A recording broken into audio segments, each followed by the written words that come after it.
Ademola watched the city from the back seat of a black SUV. He wore a crisp shirt, a watch that flashed, and a face that hid his thoughts. His father's company name sat on half the buildings on the island. Meetings filled his calendar. People smiled too quickly when he walked in. At home, the marble floors were cold and perfect. His mother's voice was calm and precise. "Remember the board lunch?" she said. "And dress properly." "I always do," he replied. But inside, Ademola felt tired. He wanted a place where no one weighed his words. As the SUV rolled through Marina, he looked out at the street vendors, the rush, the heat, the life. He asked the driver to slow down. Not far away, in a lively market street in Yaba, Ngozi set out steaming pots with her mother. The scent of jollof, smoky fish, and fried plantain filled the air. Their sign was hand-painted and neat, Mama Ije's Kitchen. She wore a simple dress, an apron, and a smile that could warm a room. Money was tight, but the food was good and honest. Customers came because the mood in the restaurant was always cheerful. That afternoon, a brief rain cooled the street. When it stopped, the light turned soft and golden. The black SUV slowed near the stall. Ademola tapped the window. "Stop here," he told the driver. He stepped out, feeling the rough edge of the curb under his polished shoes. He wasn't sure why he'd stopped, only that he was hungry for something real. "Good afternoon," Ngozi said, friendly and open. "What will you eat?" "What do you recommend?" he asked, voice low, curious. "Try the jollof with grilled chicken," she replied. "And plantain. The plantain is perfect today." He nodded. She served the food, her motions calm and confident. Ademola took a bite and paused. The flavors were warm and balanced, like a small miracle on a busy street. "This is very good," he said. Ngozi smiled. "Thank you. Sit, please. There's a bench." He sat. For 10 minutes, nobody asked him about profit or plans. He watched people laugh and bargain, listened to small stories. He felt his shoulders drop. When he stood to leave, he placed cash on the counter. "I'll come again," he said. "You're welcome anytime," she replied, wiping her hands. He left with the taste of smoky rice and a feeling he couldn't name. That night, in the large quiet of his room, Ademola thought of the stall, the simple bench, the girl with kind eyes who moved like she believed tomorrow could be better. He slept easier than he had in weeks. Across the city, Ngozi counted the day's earnings. Not much, but steady. She thought of the well-dressed customer who spoke gently and looked at the world like he wanted to understand it. She didn't know his story. She only knew he seemed lonely in a way that money could not fix. Legos hummed into the night. Two lives, far apart, had crossed without even knowing what that meant. The next day was hotter, and dust hung in the air. Mama Ije stirred a steaming pot while humming a hymn, and Ngozi sliced ripe plantain with quick, steady hands. By midday, the bench outside their stall was filled with delivery boys, taxi drivers, and office clerks, all waiting for food that carried warmth. A black SUV pulled up again. Ademola stepped out, less guarded than before, dressed in a simple polo shirt and jeans, nothing flashy but still sharp. "You're back," Ngozi said, surprised but smiling. "Yes," he replied, his voice lighter than yesterday. "I wanted to try the stew everyone is talking about," he smiled. She served him rice with stew and plantain. He sat at the same wooden bench, ignoring the stares from a few customers and passers-by who whispered his name in a low voice. "What's your name?" he asked as he tasted the stew. "Ngozi," she said with pride. "And you?" "Ademola," he answered plainly. She paused, her brow slightly lifted, as though she had heard it before but couldn't place it. He noticed but didn't explain. Instead, he smiled and went on. "Your food is excellent. Honestly, it tastes better than anything I've had in the city's fancy restaurants." She laughed. "Don't flatter me. It's just street food." "No," he shook his head. "It's more than that. It's care. You can taste it." They talked in short bursts between customers. He asked about the menu, and she told him about early mornings at the market, about dreaming of owning a bigger place one day. Her words carried both struggle and hope, and he listened as if every detail mattered. A sudden gust of wind lifted the canopy over the stall. Ngozi grabbed one pole, and Ademola moved quickly to steady the other. Their hands worked in rhythm. holding the cloth firm until the wind passed. When it settled, they burst into laughter. "Look at us," Ngozi teased, "as if we are fighting the whole sky." "Then let's call ourselves Sky Fighters," Ademola grinned, his eyes catching hers. The laughter lingered. For a moment, the busy street faded, leaving only the two of them, hands still close on the pole. When his meal was done, Ademola rose slowly, as if leaving too soon would break something delicate. "I'll be back," he said with quiet certainty. "You're welcome anytime," Ngozi replied, her voice softer than before. That evening, as she closed the stall, Ngozi thought of the tall man who ate on their bench like he belonged there. She didn't know yet how powerful his name truly was, or how much his world differed from hers. All she knew was that he had looked at her as though she mattered. And in the wide city of Lagos, where millions hurried past each other, that look was rare.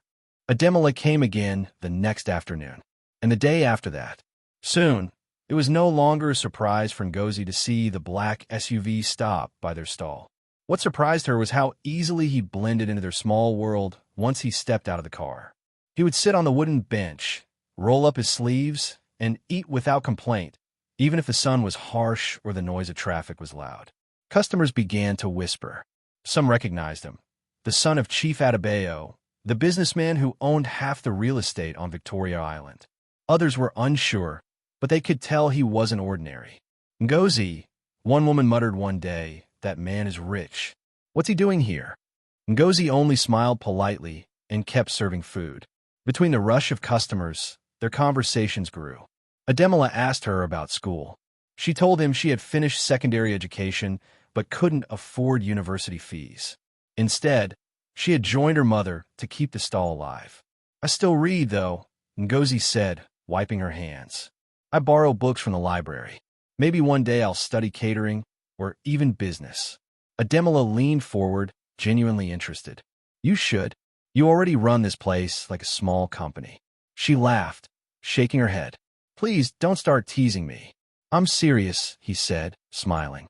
"You see possibilities where others see only limits. That's rare." She didn't know how to respond, so she turned to serve another customer. But his words stayed with her. Sometimes Ademola told her about his own world, though never with pride. He spoke of endless board meetings, expectations from his father, and the loneliness of living in a house so big it echoed. Ngozi listened, eyes steady. "You have everything," she said. "Why do you look unsatisfied?"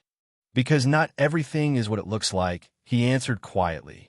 One evening, as they closed the stall, the street was painted gold by the setting sun. Ademola helped Ngozi pack up the heavy pots without being asked. Her mother watched, pretending not to notice, but her eyes twinkled. "You don't need to help," Ngozi said. "I want to," Ademola replied simply. Their hands brushed as they lifted a pot together. For a moment, the touch lingered, unspoken but felt. Later that night, Ngozi lay awake on her small bed, listening to the hum of generators in the distance. She thought of Ademola's laughter, his questions, his hands steadying the canopy, his willingness to carry pots, though he had never carried anything heavier than a briefcase. She knew he belonged to a world far from hers. Yet every time he sat at their bench, it felt as if the space between them was smaller than it should be. And somewhere deep inside, friendship was quietly turning into something deeper. The market was alive that afternoon. The clatter of spoons against plates mixed with the calls of traders. Ademola sat on the wooden bench again, eating slowly, enjoying the rhythm of the street. Ngozi moved between customers with quick steps, pausing now and then to share a small laugh with him. Their laughter filled the pause between orders until the sudden arrival of two dark SUVs silenced the mood. Doors opened, and men in suits stepped out, polished and hurried, their presence out of place in the noisy street. One of them leaned slightly toward Ademola. "Sir, your father is waiting. The meeting has already started." Ngozi froze, her eyes narrowing. She turned to Ademola slowly, her voice low but firm. "Your father? Who is your father?" Ademola hesitated. For the first time, he looked uneasy, his spoon resting untouched. The market seemed to hold its breath. Customers leaned in, sensing something about to unfold. "Ngozi," He began carefully, but her gaze pressed for truth. "Tell me," she insisted. He exhaled, shoulders heavy. "My father is Chief Adebayo. Adebayo Holdings." The words landed heavily. Ngozi's breath caught in her throat. She had felt something unusual about him. His quiet confidence, his polished ease. She had heard of the Adebayo family. Everyone had. Their name was written on towers and estates across Lagos. She looked at him again, her chest tightening. "You knew I didn't know," she said, her voice steady but wounded. "Why keep it from me?" "I wasn't hiding you from the truth," he answered quickly. "I was hiding myself from a noise. I wanted one place where I could just be myself, not a name, not an heir. With you, I could breathe." Ngozi lowered her eyes, torn between the warmth she'd felt and the sting of his silence. Around them, the market buzzed louder, some curious, some whispering, some staring openly. The men in suits gestured toward the waiting car. "Sir, we must leave now." Ademola rose, but his gaze stayed fixed on her. "Please believe me, Ngozi. What I said, what I felt here, it was real." The SUVs pulled away, leaving the street dusty and unsettled. Ngozi stood still, her heart heavy. The man who had sat on her bench, eating her food and laughing with her, was not just a kind stranger. He was the son of one of the richest men in Lagos. That night, lying awake, she kept hearing his words. "With you, I could breathe." They felt true, and yet they carried a weight that made her chest ache. Ademola sat quietly in the back seat of the SUV as the city rushed by. The men in suits spoke in hushed tones, reporting about schedules, calls, and his father's anger. But Ademola heard none of it. All he could think of was Ngozi's eyes when she asked, "Who is your father?" The mix of hurt and disbelief. By the time they reached the Adebayo estate, the gates swung wide. The house was a mansion, gleaming marble and glass, guarded by men who saluted as the car rolled in. His father waited in the study. Chief Adebayo's voice thundered as soon as Ademola entered. "Where have you been? Do you know how many people were seated at that meeting while you were loitering in a market?" Ademola stood firm. "I wasn't loitering. I was eating, with people who live real lives." His father's brows furrowed. "Don't talk nonsense. You are an Adebayo. Your time is not for wasting among hawkers and roadside cooks. Do you want the newspapers to carry stories of my son eating jollof in a stall?" His mother stepped in. Her voice was calm but cutting. "Ademola, this is unacceptable. You are heir to a business empire. You must act the part, not sit on wooden benches with people beneath us." The words sliced through him. He clenched his fists. "They are not beneath us. They are people. Better people than half the faces I see at your banquets." The silence that followed was sharp. His father's voice dropped low, heavy with warning. "End it now, Ademola. Whatever foolishness you are entertaining, end it. Do not shame this family." That night, in Yaba, Ngozi scrubbed the last pots long after the market had gone quiet. Her mother noticed her silence. "Child, you've been far away in your thoughts," Mama Ige said softly. Ngozi forced a small smile. "It's nothing, Mama." But inside it was not nothing. She kept hearing his words. "I wanted you to know me for myself." She wanted to believe them. Yet, the picture of him stepping into a sleek car, surrounded by men in suits, felt like a wall between them. By morning, whispers had spread through the market. "You know that man? That's Chief Adebayo's son. They say he is worth billions. Be careful, Ngozi. Men like that are not friends with women like us." Ngozi pretended not to hear, but each word stung. Still, as she serves food to her first customer of the day, her heart betrayed her with a quiet hope. Will he come back? And somewhere across the city, Ademola sat at a long polished table in a boardroom, staring at charts he couldn't see, his mind fixed on a food stall in Yaba and the woman who had begun to matter more than any business empire. Ademola wanted to show Ngozi a world outside the market. One evening, he asked if she would go out with him. After some hesitation, she agreed. He drove her to a quiet restaurant tucked away on Victoria Island. Not one of the grand, glittering places filled with cameras and noise, but a tasteful spot with warm lighting and soft music. The kind of place where people could talk without being judged. Ngozi sat across from him, her simple gown neat and graceful. She felt out of place at first, glancing at the polished cutlery and the steady gaze of the waiter. Ademola noticed and leaned forward. "Don't worry about any of this. Just be yourself. That's all I want." She nodded, though her fingers still toyed nervously with the edge of her napkin. When their meals arrived, Ademola set his fork down after a few bites, his eyes never leaving hers. "Ngozi, I need you to hear me clearly," he began. "My parents don't want this. They told me to stop seeing you. They warned me that you don't belong in my world." Ngozi's chest tightened. She lowered her gaze. "They're right. We come from different worlds. You're an Adebayo. I sell food by the roadside. How can this ever work?" But Ademola reached across the table, his hand resting close to hers, steady and firm. "I don't care about worlds. I care about you. Since I met you, I've felt more alive than I ever have in all those mansions at all those banquets. With you, I can breathe. With you, I can be myself." Ngozi's eyes filled with tears. "And what happens when your family forces you to choose? When your name, your business, your legacy demand you walk away? What then?" Ademola's voice grew stronger, almost defiant. "Then I will choose you. I'm not blind to the cost, Ngozi. But wealth without love is emptiness. And you make me believe in something real." For a moment, silence held the table, broken only by the soft hum of music around them. Ngozi's hand trembled as she finally placed it over his. "I don't know if I'm strong enough for this," she whispered. "Then let me be strong for both of us," he said, his eyes steady. That night, as he drove her back through the busy Lagos streets, neither spoke much. But in the quiet, their hearts carried the weight of a love that was now openly tested by his family, by society, and by the fear of what lay ahead.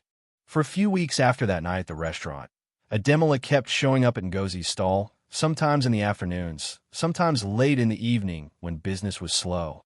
Each time, he looked at her as though she were the only anchor in his world.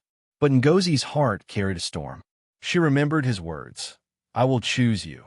Yet her ears still rang with the whispers in the market, the judgment in the eyes of strangers, and the weight of his family's power. One evening, as he came to visit, she told him quietly, "Ademola, you shouldn't keep coming here." He looked at her sharply. "Why? You don't want me anymore." Her throat tightened. "It's not that, but I know your family won't stop. I can't fight them. I can't fight the whole city." His voice rose, frustrated. "Ngozi, I told you, none of that matters. You matter." She shook her head. "Maybe for now, but someday they'll send you far away, and I'll be here with nothing but memories. I can't build my life on promises that might break." The words cut him deeply. He wanted to argue, but the look in her eyes told him she was already retreating to protect herself. Days later, the inevitable happened. His father summoned him to the study. The air was thick with authority. "You leave for London tomorrow," Chief Adebayo said, sliding an envelope across the desk. "A year of training, learning the business. This distraction must end." Ademola clenched his jaw. "You're trying to separate us." His father's eyes burned. "I am protecting you from yourself. You're not a boy in the market. You are an Adebayo. Act like one." That night, Ademola drove to Yaba one last time before his flight. Ngozi was closing up the stall when she saw him. Her chest ached. "I'm leaving tomorrow," he said, his voice low. Her breath caught. "Leaving? Where?" "London. My father arranged it. He wants to tear us apart." Her heart sank. She wanted to hold him, to beg him not to go. But instead, she whispered, "Then maybe this is for the best." He stared at her, disbelief in his eyes. "The best? Ngozi, I love you." Her tears slipped free. "I love you too. That's why I can't chain you to me. You belong to a bigger world. Go, and be who you're meant to be." They stared at each other, and the silence grew heavier than words. Finally, he turned and walked back to his car. She stood still, watching the red glow of his taillights fade into the night, her heart breaking with each step he took away from her. In the months that followed, Ngozi buried her pain in work. She rose before dawn, cooked with fierce energy, and expanded their small business. She started catering for offices, delivering orders in neat packs, saving every naira. People in the market noticed her strength. Some whispered that heartbreak had made her tougher. Others admired her determination. But only Ngozi knew the truth, that every plate she served carried a piece of the love she had lost. Across the sea, Ademola sat in boardrooms, learning the language of business. But at night, in the quiet of his London apartment, he thought of smoky jollof, of the laughter in Yaba, of the woman who had let him go with tears in her eyes. And though miles lay between them, both carried the same unspoken question. Was this really the end? 3 years slipped by. Yaba had changed, and so had Ngozi. The once small stall with a patched canopy had grown into a modest shop with a painted signboard. Ngozi's kitchen. She now employed 2 assistants, took orders for offices, and handled deliveries. Customers respected her not only for her food, but also for her determination. Ngozi herself carried a quiet grace. She still wore simple clothes, but her posture had straightened, her voice firmer. At night, when the streets grew quiet and the shutters came down, she sometimes sat with her mother and thought about the boy who had promised to choose her, then vanished into distance. Those memories no longer cut sharply, but they lingered like an old scar. Ademola returned to Lagos with new confidence. London had taught him business, sharpened his tongue, and dressed him in suits that fit like armor. But behind all the polish, he still carried a hunger that no boardroom could satisfy. On a warm afternoon, he told his driver to stop in Yaba. He stepped out quietly, the familiar scent of fried plantain washing over him. He saw the shop from across the street, painted, busy, alive. His chest tightened. Inside, Ngozi was checking receipts while one of her assistants served a customer. She looked up just as the door opened. For a moment, her breath stilled. The man in the doorway was different, broader, older, the weight of years in his eyes. But his presence was unmistakable. "Ademola," she said softly, almost like a question. He smiled faintly, a mix of relief and longing. Ngozi. The sound of her name on his lips pulled her 3 years back in an instant. The market bench, the laughter, the night he told her he loved her, it all rushed forward. She steadied herself, refusing to let emotion sweep her too quickly. "You found your way back here," she said, her tone measured. "I never stopped wanting to," he replied gently. The assistants moved quietly in the background, sensing the weight of the moment. Ademola took a slow step closer. "I see you built something beautiful. I'm proud of you." Ngozi's eyes softened despite herself. "I had no choice. Life doesn't wait. I had to grow." "And you did," he said, "more than I ever imagined." She studied him, her heart torn between old wounds and the warmth she still felt. His voice was sincere, but trust wasn't something she could hand back so easily. "Ademola," she whispered, "a lot has changed." "I know," he answered, "but what I feel hasn't." Their eyes held for a long, quiet moment.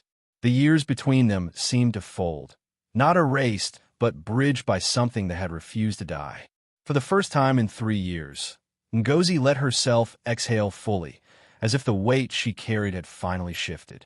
Ademola returned to Yaba more often after that first visit. Not every day, not as recklessly as before, but often enough that Ngozi's heart began to notice the rhythm of his presence again. He didn't arrive with fanfare, no convoy, no loud gestures, just himself, sometimes in a simple shirt, sometimes in a suit fresh from a meeting. At first, their conversation stayed safe. "How is business today?" "Busy. People love the pepper stew." "I can see that. You're running this place better than most restaurants I know." Ngozi would smile faintly, then turn back to her work, pretending not to notice how his eyes lingered. She still carried her guard like armor, but little by little, cracks began to show. Weeks turned into months. Ademola invited her once to a small gallery in Ikoyi, where young Nigerian artists displayed their work. She hesitated at first, but curiosity won. As they walked side by side, he listened more than he spoke, pointing at paintings and asking for her thoughts. "I don't understand all these brush strokes," she admitted with a laugh. "Neither do I," Ademola admitted with a smile on his face. It wasn't grand gestures that rebuilt their bond.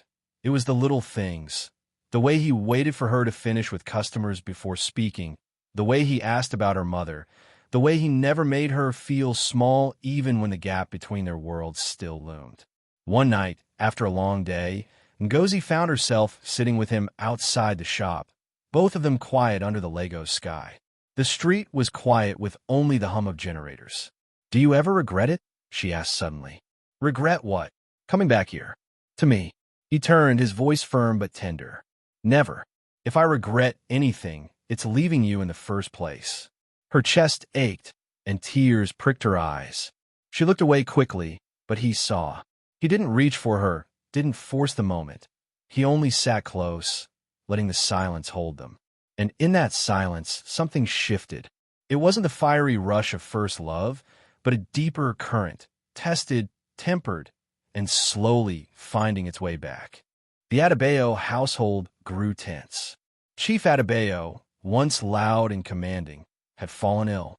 The man who ruled over boardrooms and politicians now struggled to rise from bed. Doctors came and went. Meetings were moved into the house.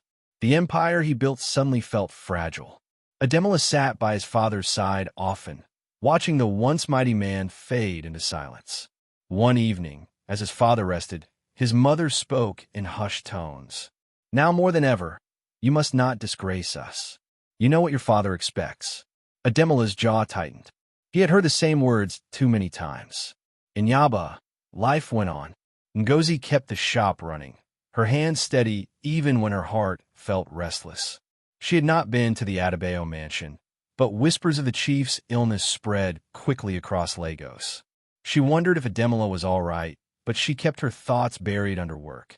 One evening, as she locked the shop, Ademola appeared. His face was tired, his shirt creased, but his eyes softened when he saw her. "Ngozi," he said quietly, "I need you." She paused, searching his face. "What's wrong?" "My father is sick. Everyone around me is thinking of business, power, inheritance. But I can't carry it alone.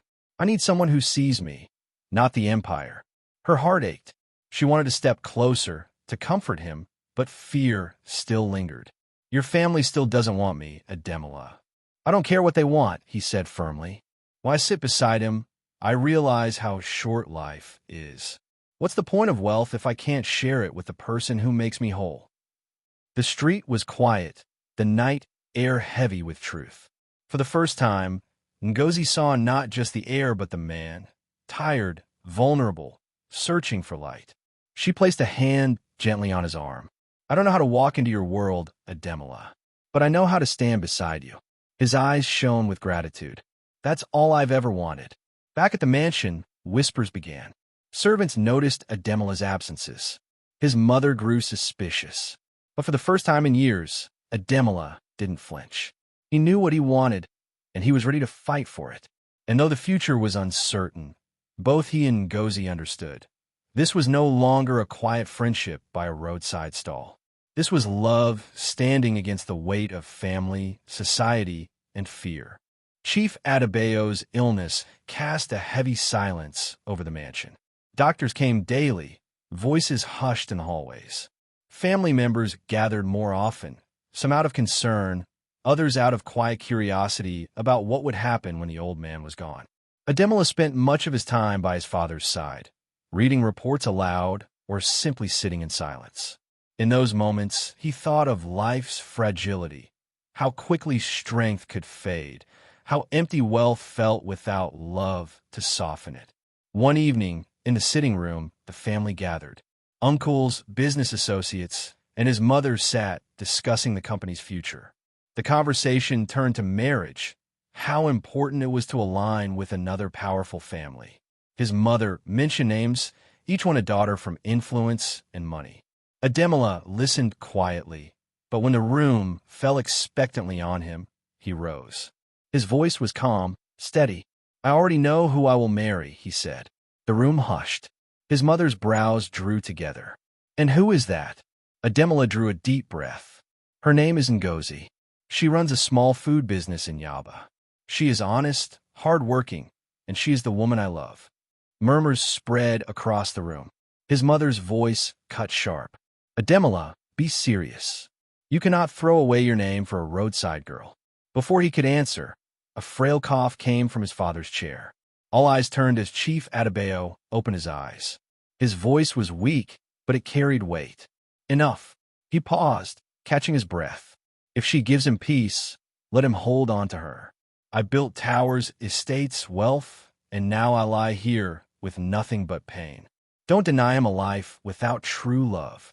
The room fell silent. His mother's lips tightened, but she said no more. The next day, Ademola drove to Yaba. Ngozi was serving customers when he walked in, drawing startled looks. The busy shop grew quiet as he stepped closer. Ngozi, he said, his voice steady, I will not hide anymore. My family knows. The city will know. I choose you. Her eyes widened, her heart racing. Ademola, he reached for her hand, unbothered by the stares. You asked me once what would happen when my world tried to pull me away. This is my answer. I will not leave. Not again. Tears blurred her vision as she whispered, Are you sure? He smiled faintly, his grip gentle but firm. More sure than anything I've ever done. The shop remained hushed, but in that silence, love stood boldly, no longer hidden, no longer uncertain, but steady against all odds. The weeks after Ademola's bold declaration were tense, but slowly the storm began to ease. His father's health remained fragile, yet he softened in spirit.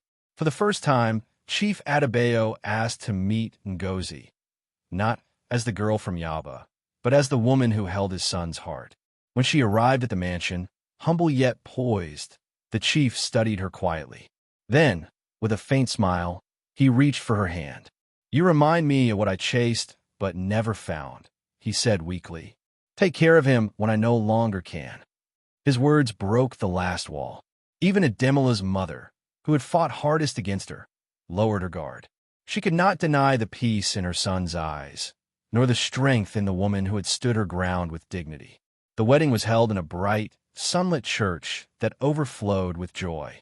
Guests came from both worlds, market women in colorful wrappers, business moguls in fine suits, neighbors from Yaba, and associates from Victoria Island. For once, titles and status blurred, replaced by music, laughter, and celebration. Ngozi walked down the aisle in a lace gown, simple yet elegant, her beauty glowing with quiet pride. Ademola stood at the altar in a tailored suit, his smile wide and unshakable. When their vows were exchanged, the applause felt like thunder. Even his mother wept softly, finally embracing the woman she had once rejected. Chief Adebayo, though weak, sat in the front pew with a proud smile. You've chosen well, my son, he whispered as the couple passed by. Months later, when the chief passed away peacefully, Ademola stepped into his place at the helm of Adebayo Holdings.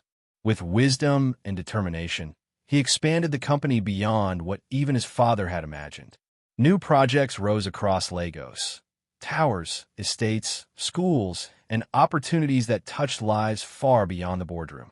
Ngozi, now a wife and partner, carried herself with grace. She supported his vision, yet never abandoned her own. Ngozi's kitchen grew into a chain, known not just for food, but for the story of a woman who rose from the market to stand as equal beside one of the city's most powerful men. Together, they built a life that was not divided by class or wealth, but bound by love, respect, and resilience. Their story spread across Lagos, not as gossip, but as inspiration, a reminder that true love could cross any distance, withstand any storm, and grow stronger in the light of acceptance. And so, Ademola and Ngozi's journey ended not with loss, but with triumph. A family united, a company reborn, and a love that stood tall, greater than wealth, greater than pride, greater than time. Love, when true, breaks barriers and builds a future stronger than wealth itself. Don't forget to like, share, and subscribe for more emotional and uplifting stories.